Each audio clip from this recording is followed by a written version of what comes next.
ह्या प्रवासामधले आपले काय टप्पे होते, कशा प्रकारे वाटचाल झाली? कारण आज तू सायकॉलॉजीच्या सायकियाट्रीच्या क्षेत्रामध्ये चांगला एस्टॅब्लिश झालेला आहेस. तुझं नाव लोकांना माहिती आहे, तू पुस्तकं लिहिलेली आहेस, खूप लोकांना तुझ्या मार्गदर्शनाचा फायदा झालेला आहे. खूप लोकांना फायदा झाला आहे, पण काही लोकांनी मला शिव्या पण घातल्यात. म्हणजे टकल्या, तुला काय कळतं का, AC रूममध्ये बसून काही पण बडबडतोस, घरी ये, भूत वगैरे नाहीत, आमच्या गावात ये, मग दाखवतो तुला. इमर्जन्सीच्या वेळेला श्वास न घेता येणारे अस्थमॅटिक पेशंट यायचे, असे हपापलेले असायचे की मला एक साधा श्वास घेता येऊ दे. ज्या दिवशी आपलं लग्न झालं 15 जुलै 1979 मध्ये, त्याच दिवशी जनता सरकार पडलं. त्या दिवसापासून 15 जुलैपासनं इंदिरा गांधी परत निवडून येईपर्यंत 81-82 सालपर्यंत देशात प्रचंड अस्वस्थता होती, खळबळ होती. मी जेव्हा लग्न झालं त्यावेळेला मी नुकतीच नोकरीला सुरुवात केली होती आणि तू तर हाऊसमन होतास. मला 450 रुपये पगार होता. दोघांना मिळून आपल्याला 1,000 रुपये वगैरे मिळायचे आणि I felt thrilled about it. 4 आकडी उत्पन्न आहे. खूप डॉक्टर आपली डॉक्टरकी सोडून त्या डॉक्टरकी पकडून सुद्धा खूप वेगवेगळ्या क्षेत्रात असतात. कोणताही विषय म्हणजे मेडिसिनमधला विषय समजून घ्यायचा असला तरी तो माणूस समजून घेणं खूप महत्त्वाचं असतं. नुसतं चिंतन करणाऱ्या माणसापेक्षा मला पर्सनली काय अपील होतं तर हे की अरे हा माणूस दुसऱ्यांना मदत करू शकतोय, हा अनेक माणसांच्या आयुष्यातला गेलेला आनंद परत आणू शकतोय, हे मला खूप महत्त्वाचं वाटत होतं. Gave me a different point of view. म्हणजे फिट्स ऑफ कापरा आणि तथागत बुद्ध यांनी जो इन्फ्लुअन्स केला तो त्यांनी घडवलं, मला अक्षरशः हात धरून घडवलं आहे असं मला वाटतं.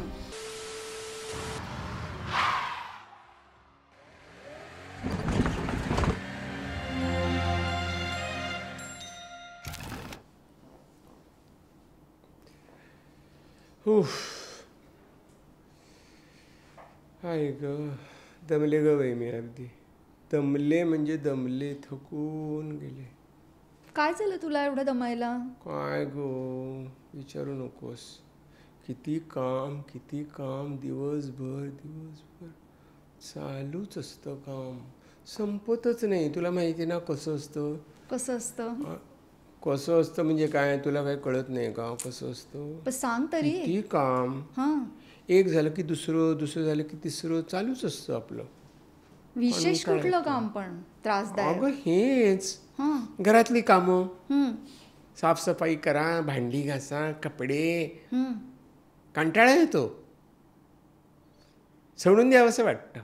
मी सांगू का तुला, ते कपडे धुण्याचं काम असतं ना, तर जरा काय करायचं, थोडे गरम पाण्यामध्ये वगैरे भिजवून ठेवायचे कपडे, आणि मग म्हणजे मग ते चांगले निघतात. असं करायचं. म्हणजे मग आधी पाणी गरम करायला पाहिजे, ते पण आपणच करायला पाहिजे, मग आपणच ते भिजवून ठेवायचे आणि पुढे काय करायचं, मग बाईला द्यायचे. जरा जास्त वेळ भिजवून ठेवायचे म्हणजे चांगले निघतात. ही बाई कधी वेळेवर येते माहितीये, कधी वेळेवर येत नाही. ही आयडिया चांगली आहे की जास्त वेळ भिजली की ते सगळा मळ निघतो. बरोबर. ही कधी येते, 2 वाजता येते, 3 वाजता येते. किती वेळ भिजवून ठेवायचे, मग पाणी थंड नाही होणार, काय उपयोग त्याचा? उगाच काय, ती यायच्या आधीच आपण भिजवून ठेवायचे ग. पण बाई तर समजा असेल ना कामाला, तर तुझं काम नाही का कमी होणार? एक काम तरी तू आउटसोर्स करू शकशील. म्हणजे एक बाई कामाला ठेवायची, करेक्ट, ती हे सगळं काम करू शकेल. बरोबर, ठीक आहे. म्हणजे बाईकडनं हे सगळं काम करून घ्यायचं आपण. बरोबर आहे. फार पगार घेतात ग पण त्या, किती पगार घेतात काय, आणि दांड्या किती मारतात. म्हणजे असं वाटतं की काय करायचं, असं आपली वाटच बघत बसायची, कधी येईल. आता खरं म्हणजे बाई, तुझ्याकडे बाई आहे ती बरोबर आहे, पण हे फारच होतं, डोक्याला ताप माझ्या उलट. हे बघ, मग तुला बाईची कटकट नको असेल ना, तर माझ्याकडे आणखीन एक आयडिया आहे. काय? मस्तपैकी वॉशिंग मशीन घेऊन टाक. मी ते रेडी टीव्हीवरती जाहिरात येतात तसलं, वॉशिंग मशीन मध्ये एकदम छान कपडे निघतील. एकदम टॉप लोडिंग असतं, फ्रंट लोडिंग असतं, कंपन्यांची असतात, आणि काय मस्त करतात जाहिरातीनं. असं साबण टाकायचा, मस्त कपडे निघतात.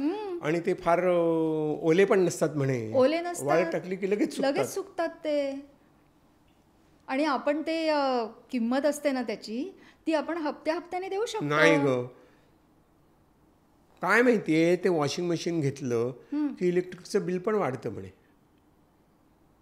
आणि ते कपडे एवढे चांगले निघत नाहीत ग. म्हणजे मी बघितलंय ना, त्या पर्शांचे कप्स असतात ना, ते साफ निघत नाहीत. कॉलरचे इकडनं साफ निघत नाही. आपण थोडेसे चोळायचे कपडे आणि टाकायचे वॉशिंग मशीनला, म्हणजे साफ निघतील. म्हणजे आपण आधी भिजवायचे, त्याला ब्रशनी घासायचं आणि मग वॉशिंग मशीनला लावायचं, कॉलर्स घासायच्या, म्हणजे मग चांगले निघतात. आणि मग ते वॉशिंग मध्ये टाकायचे, म्हणजे मग बाकीचे स्वच्छ निघतात, म्हणजे छान निघतात. म्हणजे आपलंच काम वाढलं ना. हे काय हे, म्हणजे बाई घेतली तर तिची कटकट, वॉशिंग मशीन घेतलं तर ती आयडिया छान आहे, पण हे आहे मग ते काय, आधी आपण घासून ठेवायचं आणि मग मशीनमध्ये टाकायचं, म्हणजे काय. मला काही कळत नाही. काय करणार आहेस सांग बघू. नाही, मला असं वाटतं वॉशिंग मशीनचं मला आणखीन काहीतरी सुचवतो. किंमत किती असते त्याची आणि काय ते तरी सांग. मग आता तूच सुचव काय आहे ते. नाही, मला असं वाटतं की वॉशिंग मशीन घ्यायला हरकत नाहीये, पण एकदम कसे पैसे भरायचे. सांगितलं ना तुला, हप्त्याने पैसे दे. म्हणजे असं की 15,000 किंमत आहे तर 15 महिन्यात द्यायचे, दर महिन्याला 1,000 रुपये करून द्यायचे. म्हणजे EMI ने द्यायचे. म्हणजे मग ते EMI संपला की ते मशीन आपलं नंतर होतं, आपलं त्याच्या आधीच आपलं होतं ते. पैसे आपण हळूहळू करून द्यायचे, काय हरकत आहे. थोडे 15चे 16,000 होतात, थोडे वर जास्त जातात. 15,500, 15,000 काय 16,000. म्हणजे किमतीपेक्षा जास्तच द्यायचे ना पैसे आपण. सोय झाली ना आपली. सोय होते, पण हे काय, म्हणजे आधी वॉशिंग मशीन घ्या, त्याची किंमत जास्त पण पडते, मग ते तू सांगतेस तसं ते घासून टाका आणि मग ते करा आणि मग वाळून टाकायचं. मला ना, मी थकले आता, मला आता हे झेपत नाही. पण काय करणार ना, कोणी काय मदतच करत नाही. तुला स्वतःला करायचं नाही, तुला बाई ठेवायची नाही, तुला वॉशिंग मशीन घ्यायचं नाही, मग तुला काय करायचं. नाही, मला ते काही कळत नाही. तू सांगतेस ते, तुला फक्त रडत बसायचं. असं काय म्हणतेस तू. मग आता दुसरं काय म्हणू मी. हा आमचा माझं नशीब, हे तुझं नशीब आहे ना. हा एक आमचा अत्यंत लोकप्रिय असा रोल प्ले आहे. सगळ्यात गंमत म्हणजे एवढं टक्कल पडलेलं असताना, दाढी मिशा असताना मी बाईचा रोल करतो आणि लोकांना तो जास्त आवडतो. ह्या रोल प्लेचं नाव, ह्याच्यामधला जो ट्रान्झॅक्शनल ॲनालिसिस मधला हा रोल प्ले आहे, व्हाय डोंट यू येस बट असं ह्या खेळाचं नाव आहे. म्हणजे ज्या माणसाला काही प्रॉब्लेम असतो, काही समस्या असते, त्याला दुसरा माणूस काही ना काहीतरी उपाय सुचवत जातो आणि ज्याला उपाय सुचवला जातो तो असं म्हणतो की हां, ही आयडिया बरी आहे, येस बट मग तो सुचवणारा माणूस नव्या उत्साहाने म्हणतो व्हाय डोंट यू ट्राय दिस. मग समोरचा माणूस म्हणतो येस बट. असं करून थोडक्यात प्रश्न सोडवायचा नाही आहे. हा आम्हाला करायला आवडतो, पण खूप महत्त्वाची गोष्ट म्हणजे हा रोल प्ले आम्ही प्रत्यक्ष आयुष्यात करत नाही. पण लोकांना वाटतं की आम्ही घरात रोजच करत असू. आपण तुला आठवतं, आपण म्हणत असू की आपल्या वर्कशॉपच्या वेळेला अजूनही आम्ही म्हणतो की तुम्हाला माहिती नाही, पण आम्ही तुमच्या घरामध्ये चोरून व्हिडिओ लावले होते.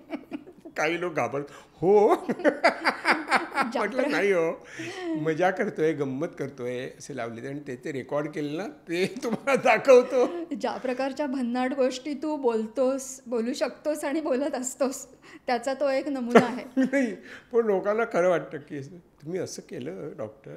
मला असं वाटतं तुझी ओळख आहे थोडी, माझी ओळख करून म्हणजे तू ती सजेशन देणारी बाई नाही. मग तू आहेस कोण सांग लोकांना आता. माझे नाव ललिता बर्वे आणि आजच्या संदर्भामध्ये विशेष ओळख म्हणजे ललिता राजेंद्र बर्वे, सौ ललिता राजेंद्र बर्वे, म्हणजे मेरी बीबी. आणि पुढच्या वर्षी आमच्या ओळखीला साधारणपणे 50 वर्ष पूर्ण होतील. लग्नाला नाही, पण ओळखीला तरी 50 वर्ष पुढच्या वर्षी पूर्ण होतील.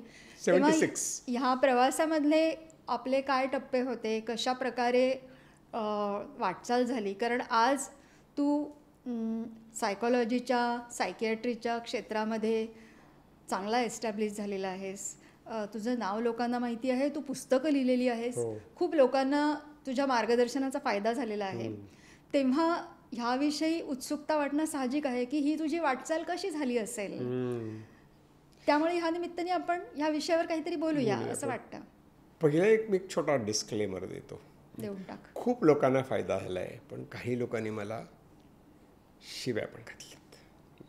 म्हणजे टकलिया, तुला काय कळतं का, AC रूममध्ये बसून काही पण बडबडतोस, घरी ये, भूत वगैरे नाहीत, आमच्या गावात ये, मग दाखवतो तुला, असं वगैरे आहे. I take it with sense of humour. आणि मला वाटतं की ते बरं आहे, इट बॅलन्सेस. म्हणजे माझे पाय कधीही जमिनीला सोडत नाहीत. I am perfectly grounded. आणि मला कळतं की आपण काही मदत करत असतो, काही लोकांना ती पटते, काही लोकांना पटत नाही. ज्यांना पटली नाही आणि ज्यांना मी मदत करू शकलो नाही किंवा ज्यांना मी मदत केली पटली नाही, वॉट एव्हर, तर मी सॉरी म्हणतो. पण त्यांची सुद्धा उत्सुकता सॅटिस्फाय होणारच आहे या कार्यक्रमात. हां, पण एक मात्र म्हणजे that whatever I have done, की ते जे गाणं आहे ना याचं, की whatever I have done with that sincerity.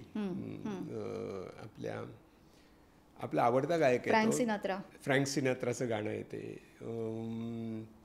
त्याच्यात असं आहे की whatever I have done with that great sincerity. आणि आता खूप वर्ष आपण करतोय, मी खूप वर्ष, मी 45 वर्ष प्रॅक्टिस करतोय. तर पण सुरुवातीला सायकेट्री नव्हतं ना माझ्या आयुष्यात. सुरुवातीला तुझ्या आयुष्यात सायकियाट्री नव्हतं. तू होतीस त्यावेळेला. हो, खरं आहे. आता अगदी भेट तुझी माझी स्मरते वगैरे असं नाही, पण मला वाटतं की आपण त्यावेळेला आपण हवा कॉलेजची लिहित होतो. आणि तेव्हा तू एकदा मला म्हणाली होतीस की तू असा का लोकांना भेटतोस, बायकोला शोधत असल्यासारखं.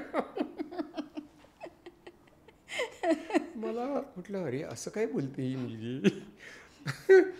मी तुला तेव्हा कॅल्क्युलेटिंगली रोमॅन्टिक आणि रोमॅन्टिकली कॅल्क्युलेटिंग असं म्हणत असेल. काय काही शब्द असतात बाबा, खास इंग्लिश, MA इंग्लिशचे. पण मला असं वाटलं की that was a phase where we met. आणि नंतर आपली जास्त मैत्री झाली त्या म्युझिक ॲप्रिसिएशन नंतर. आणि असं वाटतं की that was a very good moment. आणि माझ्या लक्षात आलं की किंवा तुझ्याही लक्षात आलं असेल की we love this kind of. खरं म्हणजे मुळात जी ओळख झाली, महाराष्ट्र टाइम्सनी हवा कॉलेजची असं तेव्हा नव्याने सुरू केलेलं होतं. आणि त्याच्यामध्ये आपण कॉलेजमध्ये घडणाऱ्या घडामोडींबद्दल लिहित होतो. मी दादर माटुंगा परिसरातल्या आणि तू मेडिकल कॉलेजबद्दल लिहित होतो. आपण TV वर काही प्रोग्राम एकत्र केले तेव्हा आपण भेटलो. आणि खरं म्हणजे तेव्हा इमर्जन्सी चालू होती. ॲक्च्युली त्याला असं होतं. आणि आता परवाच आपल्याला एक जण भेटले होते, ते म्हणाले की हा कॉलम खूप पॉप्युलर होता. हो, कारण मला असं वाटतं की महाराष्ट्र टाइम्सची ती एक प्रकारची एक प्रकारचं त्यांचं काय योजना असेल किंवा काहीतरी असेल, स्ट्रॅटेजी असेल, स्टेटमेंट होतं की बाहेरच्या जगात काय चाललंय, पण प्रत्यक्ष कॉलेजात काय घडतंय. अशोक जैननी खूप ते अशोक जैन आणि दिनकर गांगल हे दोघं त्याचं संपादन करण्यामध्ये करत असे. आणि त्यावेळेला आपल्याला त्यांनी शोधून काढलं. आणि मग देन वी डिस्कवर्ड. आणि मग ते अशोक जैन सुरुवातीला म्हणाले की आमचं हवा कॉलेजचं सदर होतं, पण तुम्ही त्याचं शुभमंगल कार्य आपल्या लग्नाला आल्यावर त्यांनी म्हटलं की तुम्ही याचा एकदम शुभमंगल विवाह संस्थाच करून टाकलेत. ठीक आहे, पण इट वॉज गुड. मला आता असं वाटतं बरं का की आपली ओळख झाली 76 साली आणि त्यानंतर 3 वर्षांनी आपण लग्न केलं. ज्यावेळेला आपण लग्न केलं त्यावेळेला लिव्ह इन अशा प्रकारची कल्पना फारशी नव्हती, प्रचलित नव्हती, लोकप्रिय नव्हती, काहीच नव्हती. असं वाटतं की अशी कल्पना तेव्हा असती तर काय माहिती लग्न केलं असतं का. म्हणजे मी तरी नक्कीच असं म्हटलं असतं की let us give a try. मी मात्र नक्की म्हटलं असतं. पण मी एवढं मात्र तुला सांगते की इन्स्पाइट ऑफ दॅट तेव्हा जो लग्न करण्याचा निर्णय घेतला ते म्हणजे चांगलंच झालं असं वाटतंय ना. असं वाटतंय. थँक्यू. येस, पब्लिक स्टेटमेंट आहे. नाही, पण तेव्हाही मला असंच तुझ्याविषयी वाटलं की तू जास्ती स्टेटस कोइस्ट मनोवृत्तीचा तू जास्त आहेस. म्हणजे असं की जे चाललेलं आहे हां, ते ठीक आहे आणि तशा पद्धतीने चालत राहावं, तशी व्यवस्था असावी, असं अशा पद्धतीने तू जास्त विचार करणारा होतास असं मला तेव्हा तुझ्याविषयी वाटत होतं. आणि अजूनही मला थोडं असं वाटतं तुझ्याविषयी की तू असा थोडा आहेस. पार्टली तू म्हणतेस ते खरं आहे, म्हणजे अर्धसत्य आहे. म्हणजे कसं आहे की त्याला तर मी म्हणजे मेडिसिनला होतो, दीड वर्ष मी मेडिसिनमध्ये, 1 वर्ष मेडिसिनमध्ये सायकॅट्री वगैरे असं. पण त्यावेळेला असं वाटतं की एक मनोवृत्ती डॉक्टरची असते की आलेल्या माणसाचं फंक्शन रिस्टोअर करावं. कारण तो म्हणतो की मला श्वास घेता येत नाही. म्हणजे मला आठवतं की इमर्जन्सीच्या वेळेला श्वास न घेता येणारे अस्थमॅटिक पेशंट यायचे, असे हपापलेले असायचे की मला एक साधा श्वास घेता येतो.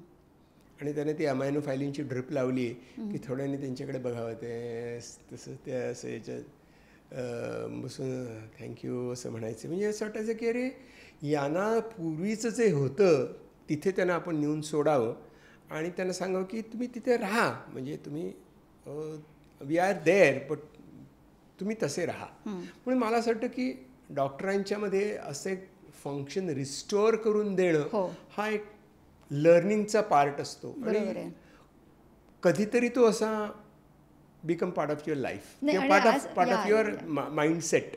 आणि ॲज ऑन दॅट बॅकग्राऊंड आपण जेव्हा स्टेमचे किंवा मेडिसिनचे विद्यार्थी नसतो तेव्हा त्याची एक काहीतरी प्लस साईड असते, ती अशी की तुमच्याकडे वेळ असतो आणि तुम्ही विविध प्रकारे विचार करणाऱ्या लोकांना भेटू शकता, त्यांच्याशी तुम्ही चर्चा करू शकता, त्यांचे पॉईंट्स ऑफ व्ह्यू तुम्ही समजावून घेऊ शकता. आणि दुसरं अगदी जरी काय म्हणायचं समाजाच्या सुस्थित वर्गातनं आलेलं असलं तरीसुद्धा मुलगी असल्यामुळे एक थोडी जास्त जाणीव असते. तुम्ही जरा मुलगी म्हणून तुम्ही जास्त अवेअर असता, तुम्हाला थोडं कळतं की जे मेन स्ट्रीममध्ये एक्झॅक्टली पडत नाहीत त्यांना कशा प्रकारचे प्रॉब्लेम्स असू शकतात. मग ते कोणत्याही कारणाने मेन स्ट्रीमचा भाग असणार नाहीत, पण तरीसुद्धा त्यांना काहीतरी एक जास्त जाण असते. आणि ती जी जाण होती ती मला होती आणि मला हे जाणवलं की तुला अशा प्रकारे विचार करण्याची एकतर गरज पडलेली नाही आहे आणि तुझं ट्रेनिंग पण असं नाही आहे की जिथे तू असा विचार करशील. पण ऑन द अदर हँड तू अनुदार कधीच नव्हतास, तू कायम सहिष्णू होतास. त्याच्यामुळे नवीन विचार काय आहेत असं, म्हणजे स्टेटस को असं जरी असलं तरी म्हणजे स्टेटस को not at any cost, that is what was important about you. तरी मला असं वाटतं की ही गोष्ट बहुधा तू थोडीशी माझ्याकडनं पिकअप केलीस. मला असं वाटतं की तू स्टेम आणि हे म्हणालीस ते मला एकदम बरोबर वाटतं की एक स्ट्रक्चर्ड विचारसरणी असते, त्या स्ट्रक्चर्ड विचारसरणीच्या पलीकडचं जीवन असतं ते फार डॉक्टरला अनुभवता येत नाही. तुझ्या लक्षात आलं असेल की आजही खूप डॉक्टर आपली डॉक्टरकी सोडून किंवा डॉक्टरकी पकडून सुद्धा खूप वेगवेगळ्या क्षेत्रात असतात. म्हणजे आमच्याच फील्डमध्ये डॉक्टर आगाशे आहेत किंवा आणखी अनेक लोक आहेत की जे ठसठशीत उदाहरण दिलं, पण असे आहेत की जे असूनसुद्धा म्हणजे डॉक्टर असूनसुद्धा प्रॅक्टिस करत असूनसुद्धा काहीतरी त्यांना वेगळं करायचं असतं, लिहायचं असतं. मोठी परंपरा आहे या गोष्टीला. तर मला वाटतं की हा जो missing part of the story आहे डॉक्टरच्या लाईफमधली ती तू कंप्लीट केलीस. ती मी कंप्लीट केली. आणि एक दुसरं मला असंही वाटतं की आपण आजच्या कम्पॅरिझनने पाहायला गेलं तर आपण तसं लवकर लग्न केलं, त्यामुळे आपल्या दोघांचीही वैचारिक घडण व्हायची काही प्रमाणात बाकी होती आणि ती बरीचशी बरोबर घडत गेली. त्याच्यामुळे आपण एकमेकांचे अनुभव पाहिले आणि ते आपलेच असल्यासारखे जवळून अनुभवले आणि त्याच्यापासनं जी काही परिपक्वता यायची ती दोघांना बरोबर आली, एकमेकांचे विचार शेअर केले. आणि मला वाटतं एक गोष्ट लक्षात तुझ्या आली असेल किंवा नसेल आली किंवा आणून देतो आता, ज्या दिवशी आपलं लग्न झालं 15 जुलै 1979 मध्ये, त्याच दिवशी जनता सरकार पडलं. राईट. म्हणजे त्या दिवसापासून 15 जुलैपासनं इंदिरा गांधी परत निवडून येईपर्यंत 81-82 सालपर्यंत देशात प्रचंड अस्वस्थता होती, खळबळ होती, खूप अस्थिरता होती आणि खूप राजकीय घुसळण होत होती. आणि या सगळ्याचे आपण विटनेस होतो आणि याच्यावरती आपण खूप बोलत होतो. खरं सुरुवातीला तुला सगळ्यांनाच पॉलिटिक्सविषयी कशाला बोलायचं असं वाटायचं. पण नंतर आपण त्यातल्या पॉलिटिक्समधल्या अर्थवादाची आपण ओळख करून घेतली, समाजवादाची ओळख करून घेतली आणि त्याच्यावरती आपण बोलायला लागलो. आणि त्याच्यानंतर आपल्याला लक्षात आलं की पॉलिटिक्स इज वन थिंग, पण त्याच्या मागची जी विचारसरणी असते, म्हणजे जे मी म्हणतो की राजकारण एक आहे, पण समाजकारण नावाची गोष्ट असते, ती आपल्या दोघांनाही खूप जवळून म्हणजे त्याच्याविषयी बोलायला, चर्चा करायला आणि त्या सहभागी व्हायला पण आवडतं.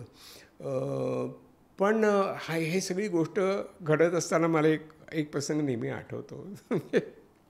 सांगताही हसू येते की आपण लग्न झाल्यानंतर एकदा बँकेत गेलो होतो.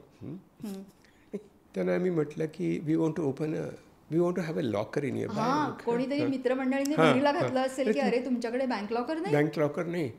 तर मग आपण जवळच्या बँकेत जाऊन म्हटलं की we want to have a locker. म्हणजे तुम्ही काय करता म्हटलं, आय एम अ डॉक्टर. मग त्याला म्हटलं की म्हणजे काय ठीक आहे, अगदीच काय वाईट. म्हटलं ठीक आहे, तर वी हॅव तेव्हा लॉकर अवेलेबल होते, locker available for you, but we have एक कंडिशन आहे. म्हटलं काय? ते म्हणे 10,000 रुपये डिपॉझिट ठेवलं की तुम्हाला लॉकर सहज मिळू शकेल. मग आपण उठून उभे आणि बाहेर पडलो. 10,000 आणि तुम्हाला म्हणायचं की आपल्याकडे 10,000 रुपये नाही आहेत. मग त्याच्यावर मी म्हटलं पण आपल्याकडे लॉकरमध्ये ठेवायला पण काही नाही. Good laugh at those situation. कारण मला आठवतंय त्याच्या आधी म्हणजे जेव्हा लग्न झालं त्यावेळेला मी नुकतीच नोकरीला सुरुवात केली होती आणि तू तर हाऊसमन होतास. मला 450 रुपये पगार होता. दोघांना मिळून आपल्याला 1,000 रुपये वगैरे मिळायचं आणि I felt thrilled about it. 4 आकडी उत्पन्न आहे. म्हणजे 4 आकडी उत्पन्न आज अगदी निरर्थकच आहे, काहीच नाही. पण त्यावेळेला सुद्धा ती काय फार मोठी रक्कम नव्हती. पण तरी सुद्धा असं वाटलं की नॉट बॅड, चांगलं आहे की. पण हा हे एक आपल्यामधला कॉमन दुवा होता की पैशानी डोळे कधी दिपत नव्हते, आजही दिपत नाही आणि त्याचे फार क्रेजही वाटत नाही. We are happy. तरी बरं, असं काय आपण गरीब बिचाऱ्या डिप्राइव्ड बॅकग्राऊंडमध्ये पण आपण आलो नाही, म्युन्सिपाल्टीच्या देवाखाली अभ्यास असलं काही नव्हतं. आई वडील चांगले सपोर्टिंग होते आणि व्यवस्थित, श्रीमंत नसले तरी चांगले व्यवस्थित मध्यमवर्गीय घर होती, खाऊन पिऊन सुखी KPS होते. पण तरी असं म्हणजे ऍक्च्युली खरं म्हणजे ह्याचं क्रेडिट तुला जाईल आणि मला पण जाईल. कारण डॉक्टर असणं म्हणजे आता काय पैसे छापायला घेतले अशी जनरली समजूत असते. आणि अन्य क्षेत्रांमध्ये असणाऱ्या तुझ्या मित्रांमध्ये, डॉक्टर मित्रांमध्ये अशीच समजूत आहे आणि ते असं वागतात. पण तुझी अशी नव्हती आणि मलाही असं कधी वाटलं नाही की अरे या माणसांनी काय एवढेच पैसे मिळतो असं काय, असं कधी वाटलं नाही. मला ते खूप ॲक्च्युअली मला ते खूप कंटाळवाणं, इट इज नॉट रेलेव्हंट असं वाटतं, कंटाळवाणं वाटतं मला ते. मला असं वाटतं की we are on the same page about this, which is very good. की आपल्याला त्याच्यात तसं काही म्हणजे मला असं आठवतं की एकदा तुझ्या एन्व्हलपमध्ये असं ते लपवून ठेवलं होतं, एवढं पाहिलं त्यात लिहिलं 25 रुपयाचा हिशोब लिहिला होतास तू. मला खूप कौतुक वाटलं. मला असं वाटलं की ही मुलगी एवढा विचार करून किंवा कसं बजेट करायचं, माझ्यात एवढा हिशोबीपणा नव्हता. असा हिशोब ठेवण्याची सवय नव्हती. असा हिशोबीपणा माझ्यातही नव्हता. तुझं एक लाडकं विधान आहे ते मला खऱ्या अर्थाने गळी उतरायला बरीच वर्ष लागली. काय? तू नेहमी असं म्हणतोस की मी घरामध्ये राहतो बाबा, तू संसार कसला करतेस. तर असं मला पण काही फार मोठी संसार करण्याची हौस आहे असं नाही. जे काही लागतं करायला लागतं ते ठीक आहे मी करते. आणि जरी तू असं म्हणत असलास की मी काही संसार करत नाही, तरी सुद्धा तू त्याच्यासाठी जे करायचं ते तू करत असतोस. एका वाक्प्रचाराचा म्हणजे वाक्प्रचारावर माझा फार आक्षेप आहे. म्हणजे आक्षेप आहे हा शब्द सौम्य म्हणायला पाहिजे, पण माझा तीव्र आक्षेप आहे जेव्हा असं म्हटलं जातं की अमुक एक माणूस किंवा अमुक एक व्यक्ती किती चांगली आहे, घरकामाला मदत करते. या गोष्टीचा मला फार राग आहे की घरकामाला मदत करते म्हणजे काय, आणखीन कोणाचं तरी काम आहे आणि त्याला मदत करते, दुसऱ्यांच्या घरी जाऊन काम करते का. हे घर आहे, या घरकामातला माझा वाटा मी उचलतो किंवा मी उचलते असं म्हणा ना. बायकोला मदत करणं हे आणि ते त्याच्यानं विनोद करणं ह्याच्यावरनं एवढं बोर म्हणजे मग ते प्रत्यक्षात सोयीप्रमाणे Wien you are a very busy person outside it is not expected की तू खूप काम करावंस, परंतु जे काही काम करायचं त्याला घरकामाला मदत केली असं नाही म्हणायचं. घरकामातला माझा वाटा पार्टिसिपेटिंग, ते एखादा चहाचा कप विसळून ठेवणं असू दे, नाही तर अख्खा पूर्णावरणाचा स्वयंपाक करणं असू दे, तो पण हे तुला म्हणजे किंचित त्या दिशेने तुला ही लक्षात आल्यावरती तुझ्या हे लक्षातच आलं म्हणजे पूर्ण यू गॉट इट. आणि नंतर मी काही काळ हौशीने दर रविवारी sambar I use to love it. आणि मला असं वाटायचं की तुला पण आवडायचं ते कितपत आवडत होतं. पण मला एक प्रश्न तुला विचारायचा आहे. तेव्हा म्हणजे माझ्या मनात परहॅप्स मला ते डेअरिंग झालं नाही की मी जेव्हा मेडिसिन सोडून सायकॅट्रीत आलो ठरवलं तेव्हा एक्झॅक्टली मी तुला सांगितलं तेव्हा तू मला आठवतं यू सडनली बिकेम क्वाईट, शांत झालीस तू. तेव्हा मला असं वाटत होतं की अरे मैंने क्या किया, म्हणजे आपण काय काय काय घडतं हेच मला कळत नव्हतं. कारण मला म्हणजे मला कोणतंच पिअर प्रेशर नव्हतं किंवा मला असं पिअरशी मी असं कनेक्टेड पण नव्हतं. आईवडिलांनी पण कधी असं म्हटलं नाही की तू हे काय ते म्हणजे तुला जे आवडतं ते तू कर असं होतं. मग ही मुलगी असं काय करते, मग ही अशी गप्प का झाली. तेव्हा असं मला वाटलं की वाय अँड व्हॉट. तर काय वाटत होतं तुला. ॲक्च्युली असं होतं की जेव्हा आपली ओळख झाली तेव्हा तर तू MBBS पूर्ण करत होतास आणि आपण जेव्हा लग्नापर्यंत मजल आपली आली तोपर्यंत तू ऑलरेडी तुझ्या मेडिसिनमधल्या 3 हॉस्पिटल म्हणजे 1.5 वर्ष तुझं अर्धा एवढी पूर्ण झालं होतं. आणि त्याच्यानंतर ते सगळं सोडून तू परत एकदा नव्याने MD सायकियाट्रीला सुरुवात केलीस. तर त्याच्याविषयी मला थोडं असं वाटत होतं की तू बेसिकली डॉक्टर आहेस आणि चिंतन करून डॉक्टर होता येत नसतं. 4.5 वर्ष MBBSचा अभ्यासक्रम, 1 वर्षाची इंटर्नशिप आणि त्याच्या पुढे 3 वर्ष पोस्ट ग्रॅज्युएशन एवढं करून तू एक व्यवस्थित क्वालिफाईड स्पेशलिस्ट होतो आहेस. ते सगळं सोडून जो तुझा कोर कॉम्पिटन्स आहे डॉक्टर असणं आणि डॉक्टर असल्यामुळे पेशंटना मदत करणं, त्यांना बरं करणं, हे सगळं तू सोडतोयस की काय. कारण ॲज आय सेड जो केवळ चिंतनावर आधारित आहे त्याच्यासाठी तुम्हाला अशा प्रकारच्या ट्रेनिंगची गरज नसते. सो मला वाटलं की तू हा मेहनतीने कमावलेला आपला कोर कॉम्पिटन्स गमावतोयस का, हे एक मला वाटलं. आणि दुसरं मला असं वाटलं which was quite due to त्यावेळेला जे पॉप्युलर नाटक सिनेमा चाललेले होते त्याच्यामध्ये डॉक्टर्स किंवा सायकॉलॉजीवाले किंवा सायकियाट्रीवाले हे आपल्या पेशंट्समध्ये जरुरीपेक्षा जास्त इन्व्हॉल्ड होतात. कारण खरं आहे ना, कॅन्सर जरी झालेला असला तरी सर्जरी करून तो बरा करता येतो, तो सुद्धा परत उद्भवू शकतो.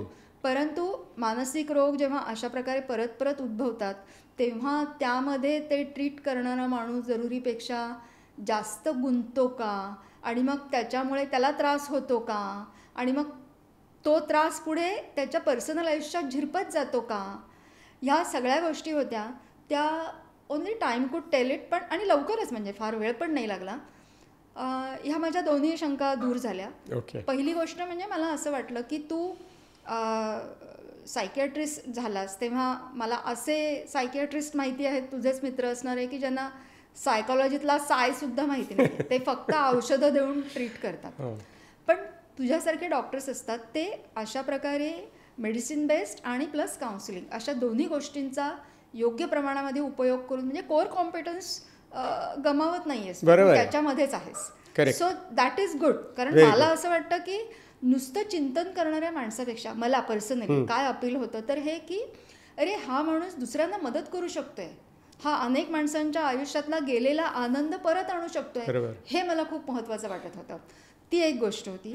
आणि दुसरी गोष्ट म्हणजे नंतर परत परत जी फ्रेज ऐकली की एम्पथी असते, म्हणजे ज्याच्यामध्ये तुम्ही दुसऱ्याच्या दुःखात वाहवत न जाता त्याचा प्रॉब्लेम, त्याचं दुःख समजून घेऊ शकता, त्याबद्दल ऑब्जेक्टिव्ह तुम्ही तटस्थ राहू शकता. म्हणजे तुझ्या ज्या लाडक्या फ्रेजेस आहेत ना की you are engaged but you are not attached. तुम्ही पूर्णपणे त्याच्यामध्ये तुम्हाला कळलेलं आहे पण तुम्ही त्याच्यात गुंतून अडकून पडलेलं नाही आहे. ह्या 2 गोष्टी तू करू शकतोयस असं जेव्हा माझ्या लक्षात आलं तेव्हा you are free from your fears. मला I can understand that very well, appreciate that very well. आणि मला वाटतं की मी या विषयात पदार्पण केलं तेव्हाचा काळ खूपच वेगळा होता, 79-78मधले. आणि आता सायकॅट्रीला काहीतरी लोकांच्यामध्ये म्हणजे असं तुम्ही सायकॅट्रिस्ट आहात असं म्हटल्यानंतर लोक लगेच मान वळवून निघून जायचं कुठेतरी. आता जरा थांबून बघतात की मग मी सुरुवातीला म्हणायचं की बघा मला काही शिंग पण नाही तरी शेपूट पण नाही असं म्हणत असे मी तुमच्यासारखाच एक माणूस आहे मी. पण मग मी माहिती ही लक्षात आलं की this is what is really happening in the community आणि we are contributing to the community. म्हणून त्या लोकविज्ञान चळवळीमध्ये पण मला खूप हिरिरीने भाग घ्यावासा वाटला. आणि अख्खं मुंबई आपण पिंजून काढली. अगदी त्या मला आठवतं आषाढी एकादशीच्या वडाळ्याच्या विठ्ठल मंदिराच्या जत्रेमध्ये फुटपाथवर उभं राहून मी येणाऱ्या जाणाऱ्या लोकांना सांगतो हो ऐका असं करत होतो. मला असं वाटलं की there is so much to do in the community and there is so much of empathy that I felt. ते मला खूप. आणि मला वाटतं की आणखीन एक आता तू चिंतन याच्यावरनं बोललीस ते मला लक्षात आलं की हे तुझ्याकडनं मला जास्त आलं असं की आपण खूप एकत्र वाचलं. तू म्हणालीस त्याप्रमाणे खूप एकत्र वाचलं. मला असं वाटलं की कोणत्याही विषय म्हणजे मेडिसिनमधला विषय समजून घ्यायचा असला तरी तो माणूस समजून घेणं खूप महत्त्वाचं असतं. आणि माणूस हा फक्त त्या सिम्पटम्सवरनं नाही कळत. तुम्हाला त्या माणसाचं एक पूर्ण आयुष्य कळावं लागतं. आणि ते फक्त ऑब्झर्वेशनमधनं नाही तर ते वाचनामधनं याच्यामधनं किंवा कलेच्या आविष्कारातनं तुम्हाला ते कळतं. एखाद्या नाटकातनं तुम्हाला उमज येते. मग लक्षात आलं की फ्रॉइडने इडिपस रेक्स नाटक बघताना त्याने इडिपस कॉम्प्लेक्स सुचला होता. म्हणजे या विषयाला एक अशा प्रकारची एक इतिहास आहे आणि त्याचा आधार घेऊन आपण पुढे शिकत असतो. म्हणजे आपण अक्षरशः या विषयामध्ये आपण काम करायला लागल्यानंतर कळतं की तुम्ही जीवनाला भिडताय. कारण असं आहे की तुम्ही सायकॅट्रिस्ट असला तरी तुम्ही डॉक्टर असता. तुम्हाला हे लक्षात ठेवावं लागतं की या पेशंटला होणारा त्रास फक्त मानसिक आहे की त्या मेंदूमध्ये काहीतरी बिघाड झाला आहे आणि झालेला असला तर तो आपल्या ट्रीटमेंटने बरा होणार नाही, मिसलीड होईल. म्हणून या गोष्टीची भान ठेवणं आणि त्याप्रमाणे डायग्नोसिस करणं is a very very important discipline. आणि ती डिसिप्लिन मला वाटतं आपण जसं प्रॅक्टिस करत जातो तशी ती येत जाते. त्यामुळे एक असं वाटतं की एक ठाम प्रॅक्टिकल अप्रोच ठेवावा लागतो. ॲट द सेम टाईम तुम्हाला वेगळेपणाने विचार करण्याची पण क्षमता असते.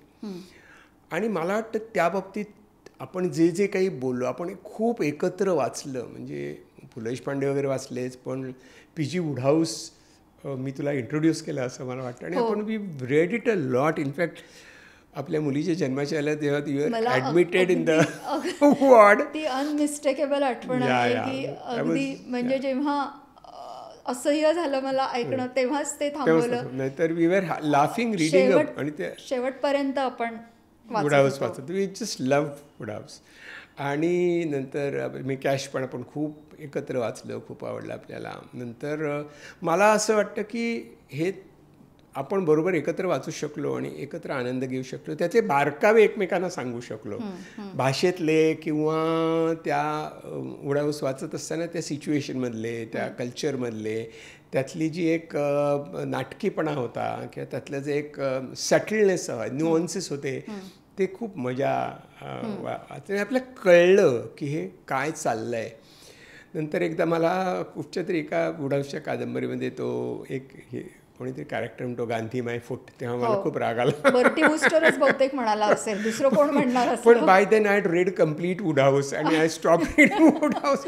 फारच राग आला. पी.जी. वुडहाऊस माय फूट असं मला वाटलं. पण anyway that by than me Wodehouse सगळा वाचून झालेला होता. मी कॅश पण आपल्याला मिळाला होता.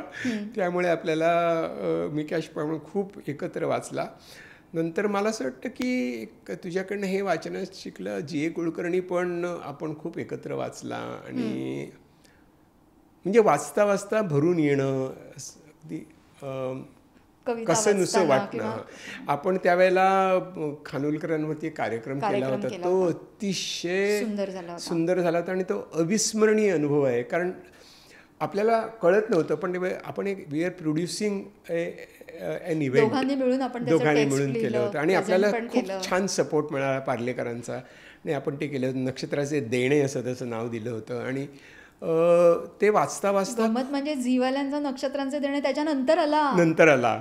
आपण ते नाव इतकं सुंदर होतं नक्षत्रांचे देणे की म्हणजे आपल्यावर आपला ऐकून काही त्यांनी ठेवलेलं नसेल ऑब्व्हियसली, पण ते नाव खूप सुंदर होतं आणि आपण ते अगोदर दिलं होतं आपल्या कार्यक्रमात. आणि त्यावेळेला त्यावेळेचं वातावरण वेगळं होतं. पण फॉर दॅट मॅटर मला असं वाटतं की तेच असं नाही, आपण कायमच एकमेकांचे इंटरेस्ट शेअर केले आणि एकमेकांविषयी एक प्रकारचा आदर आणि विश्वासाची भावना होती जी आपल्याला नेहमी उपयोगी पडली. म्हणजे we never wrote each other of.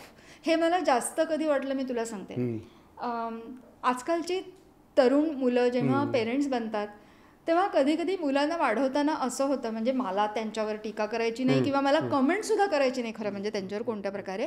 Only what I observe is that त्यांचे आपसामधले जे मतभेद असतात या तरुण आईबापांचे, ते कधी कधी मुलांसमोर बाहेर येतात आणि ते अशा रीतीने येतात की they tend to insult each other, humiliate each other.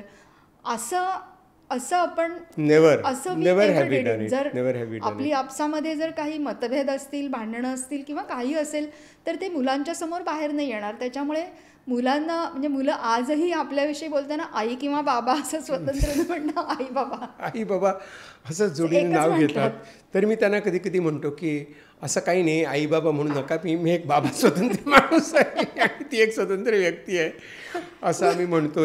पूर्वी मुलांना वाटायचं की आईबाबांमध्ये ब्लूटूथ म्हणून त्यांना काही न सांगता आपोआप. मला असं वाटलं की हे पण खूप महत्त्वाचं आहे की त्यांना जे काय वळण त्यांना घ्यायचं होतं त्यांनी घेऊन दिलं. म्हणजे आपण घेऊन दिलं म्हणण्यापेक्षा पण म्हटलं की आमचं काहीच तुमच्यावर लादत नाही, तुम्हाला वाटत असेल तर तुम्ही करू शकता. श्रीच्या वेळेला मला आठवतं, मुलीच्या वेळेला की श्रेयसीच्या वेळेला की ती म्हणायची की मला डॉक्टर व्हायचं आहे. तर मी तिला एकदा 10वी नंतर ते बायोलॉजी घ्यावं लागायचं. ते मी तिला म्हटलं की तुला व्हायचं आहे ते मी डॉक्टर आहे म्हणून तुला व्हायचं आहे असं तुला वाटतं आहे का? तिच्यात काही वर्गात काही मुली होत्या, मुलं होती, त्यांचे आईवडील डॉक्टर होते. त्यामुळे ते सगळं असं वातावरण होतं की आईवडील डॉक्टर म्हणजे मुलगी पण डॉक्टर किंवा मुलगा पण डॉक्टर असं, किंवा मुलगी डॉक्टर मुलगा इंजिनियर असं त्यावेळेला जरा होतं ते 70s मधले, अर्ली 80s मधले. तर ती म्हणाली की हो. म्हटलं तुला हे बंधन तू स्वतःवर घालून घेऊ नकोस, तुला तुझी इच्छा असली तर तू हो, we are there with you. पण तुला वाटत असेल की लोक म्हणतात की बाबा डॉक्टर म्हणून तू डॉक्टर, तर ॲब्सल्युटली काहीही माझं म्हणणं नाही. You do what you want. कारण तू जे चूज करशील, आवडीने करशील, तुझ्या इच्छेनुसार करशील ते तू खूप चांगलं करशील याची खात्री. आणि she did very well in that. Yash म्हणजे यशच्या बाबतीत तर आपण खूपच पालकपणा खूप शिकलो.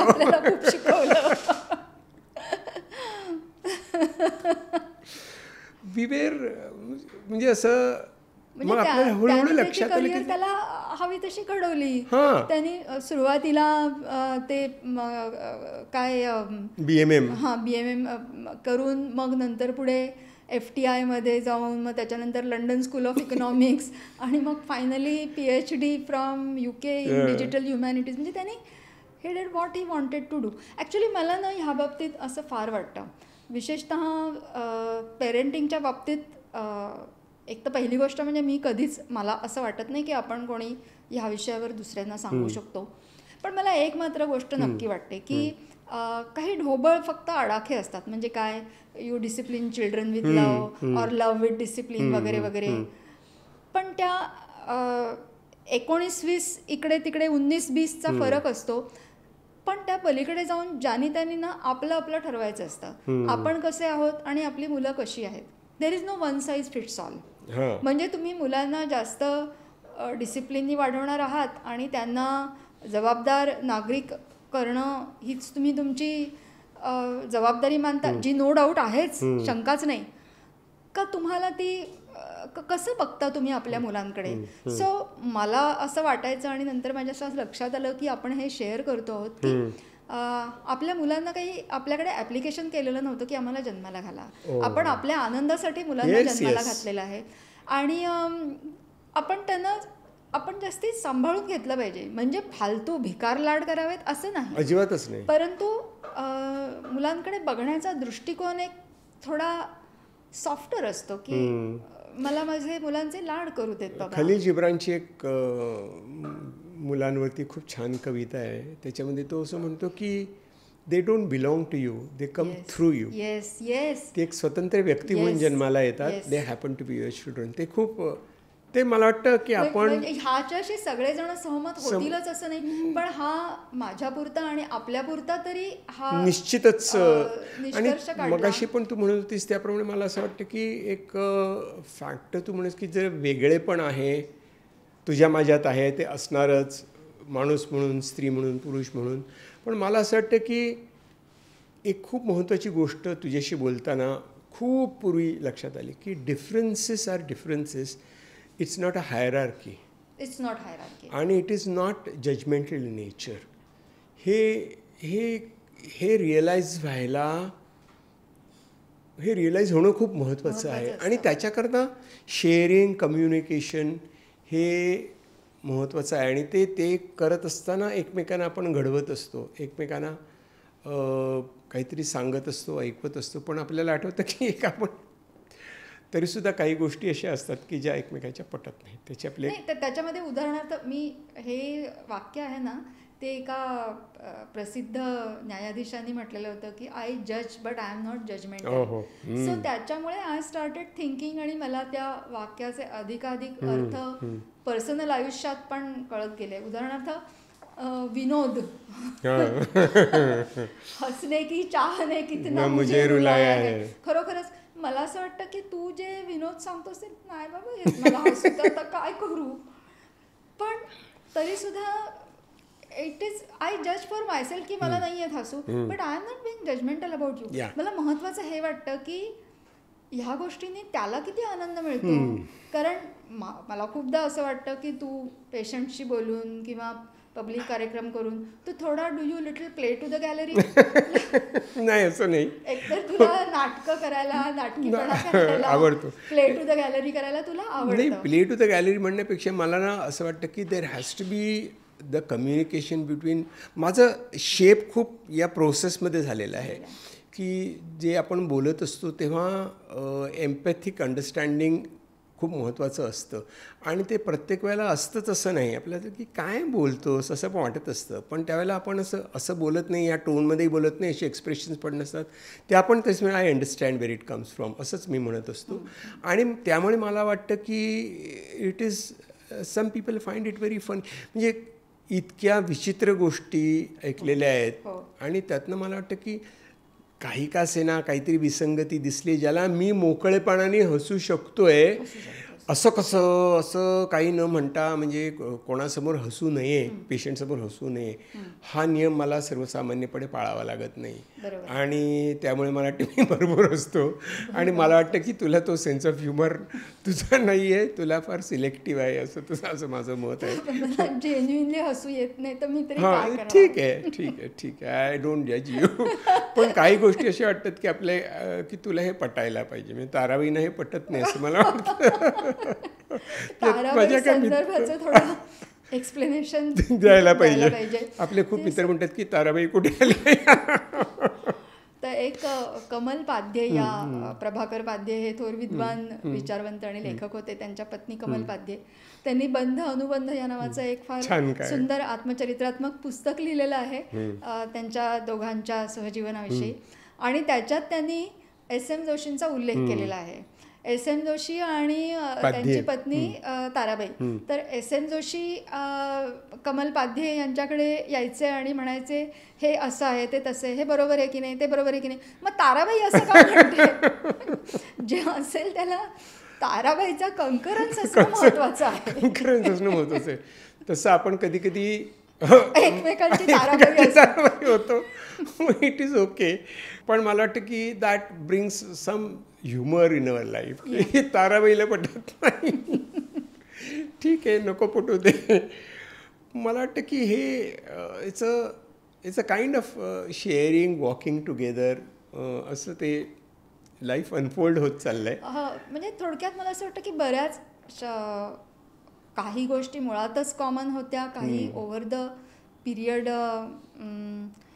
वाढत गेल्या, काहीचा टॉलरन्स होता, काहीचा टॉलरन्स वाढत गेला. म्हणजे उदाहरणार्थ मला आता तुझ्याविषयी माहिती आहे की म्हणजे तू कसा माणूस आहेस, की जसं फ्रॉइडनी म्हटलेलं होतं एक की लिबिडोची वाटचाल कशी असते, म्हणजे आयुष्यातनं आपली जी जडणघडण होते ते जिप्सींचा तांडा जसा एका ठिकाणून दुसऱ्या ठिकाणी जातो, पण तो प्रत्येक ठिकाणी आपल्या काही ना काहीतरी खुणा सोडत सोडत जातो. त्याप्रमाणे आपली आयुष्यामध्ये जी घडण होते त्याच्यामध्ये म्हणजे ते काय ओरल फेज, एनल फेज, प्रत्येक ठिकाणी कुठे ना कुठे आपलं सुख हे अजूनही तिथे म्हणजे आपण आता चांगले मोठे माणूस झालो तरी लहान बाळ असताना आपल्याला जसं खायला प्यायला जास्त आवडायचं ते आपल्याला अजूनही आवडतच असतं, असं तरी आपण पुढे नाही होत. तर मला असं वाटतं की फॉर एक्झाम्पल तू जेव्हा घराच्या बाहेर पडत असतोस तेव्हा बरंचसं मला त्या लमाणांच्या तांड्याची आठवण येते की आपण बाहेर पडतो आहोत आणि मी आले आणि आता घराला कुलूप लावायचं आणि तू म्हणाल जरा थांब असं म्हणून तू आत गेलास. तर मला माहिती आहे की ह्याच्यानंतर मला परत आत जावंच लागेल.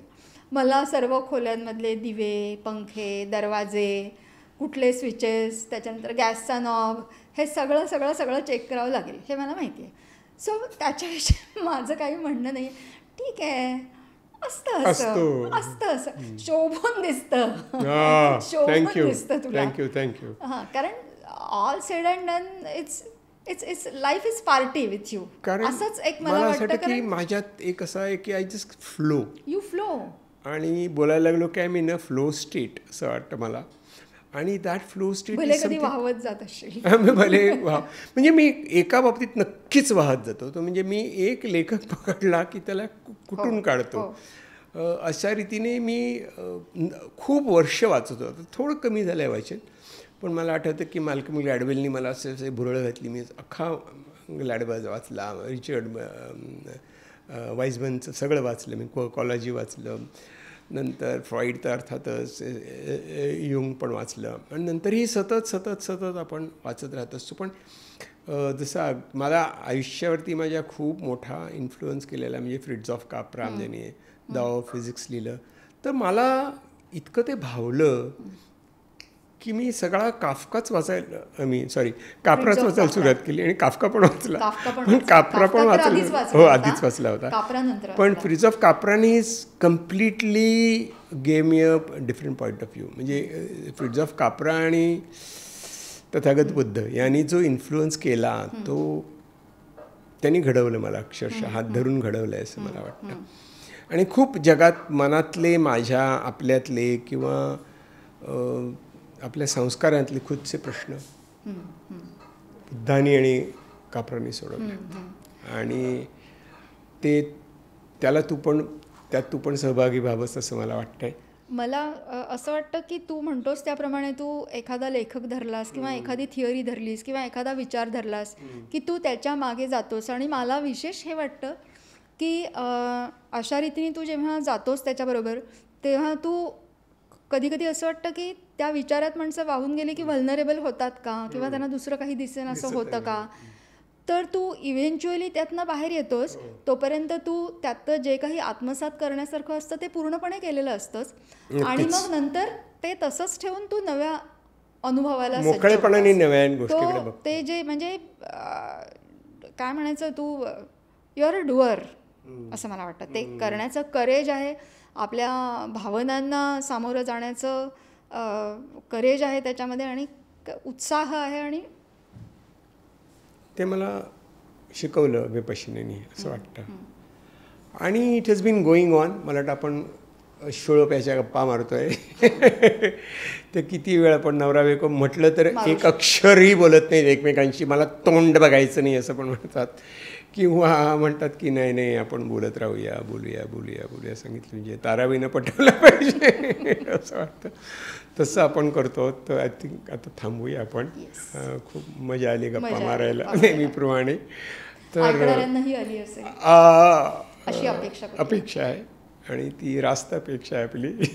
तर तुम्हाला कसं वाटलं ते जरूर सांगा, मला कॉमेंटमध्ये सांगा आणि कळवा आम्हाला की आमचा डायलॉग अगदी तुम्हाला वाटलं की काय हे फिदी असत होते असं तरी वाटलं तरी सुद्धा लिहिलं तरी चालेल. पण जरूर be in touch with us and let us know. नमस्कार. भेटूया लवकर. नमस्ते. धन्यवाद.